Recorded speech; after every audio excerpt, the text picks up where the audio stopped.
السلام عليكم ورحمة الله. وعلیکم السلام و رحمت الله و برکاته.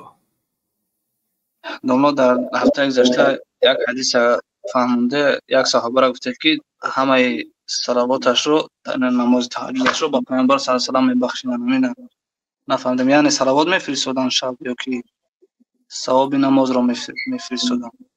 نه، پیامبر صلوات هم میفرستاند، لیکن در حق خودش هم دعا میکرد، ذکر هم میکرد. پیامبر صلی الله علیه و آله که اگر صلوات زیاد کنی خوب است.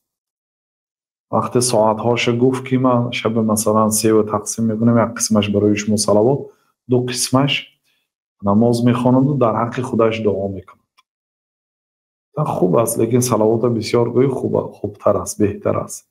خلاص وقتی که من همین شب پر رو به صلوات میگذرانم، یعنی به جای اینکه صلوات معناش ببینید، اللهم صل علی محمد و علی آل محمد، ای الله درود فرستان و سلامتی فرستان و محمد و به آل محمد و بارک علی محمد و محمد برکت و علی آل محمد و آل محمد و خویشاوندان محمد صلی الله علیه و سلم برکت کما بارکت علی ابراهیم، خیلی که به ابراهیم و آل ابراهیم برکت دادی، به آل محمد صلی الله علیه و سلم برکت انک حمید مجید. این وقتی که صلوات میگویید شما محض در حق پیامبر صلی الله علیه و سلم دعا دارید و این صلوات عبادتی است که الله تعالی هم اجرا میکند. یعنی این مانند دیگر عبادتان است، فرشته های هم اجرا میکنند. ان الله و ملائکته یصلون علی النبی، الله برای پیغمبر صلی الله علیه و سلم صلوات میفرستاند و فرشتگان برای محمد صلی الله علیه و سلم صلوات میفرستاند. الله و فرشته ها. بعد سیومین ببینید الله تعالی که گفت یا ایها الذین آمنوا، ای آنهایی که ایمان آوردید، صلوا علیه و سلموا تسلیما، و پیغمبر صلی الله علیه و سلم درود و سلام فرستانید. صلی الله علیه و سلم گویدن به جامع بیاد، چون که هم صلات هم درود دارد هم سلام دارد.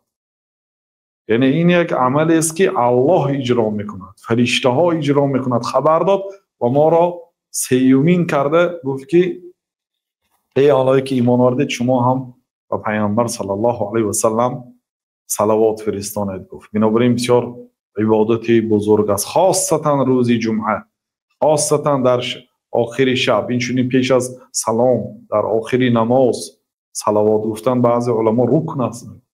یعنی کسی اگر اللهم صل علی را در آخر نمازش نگفت نمازش باطل است. اگرچه بعضی ها واجب میدانند، بعضی ها رکن میدانند، حتمی هست میدانند. فهمو برادر، فضیلتی بزرگ دارد. و این چونین کسی پیامبر صلی الله علیه و سلم را شنود و صلوات نگفت، دعای بد کرده، بینیش به خاک مالد.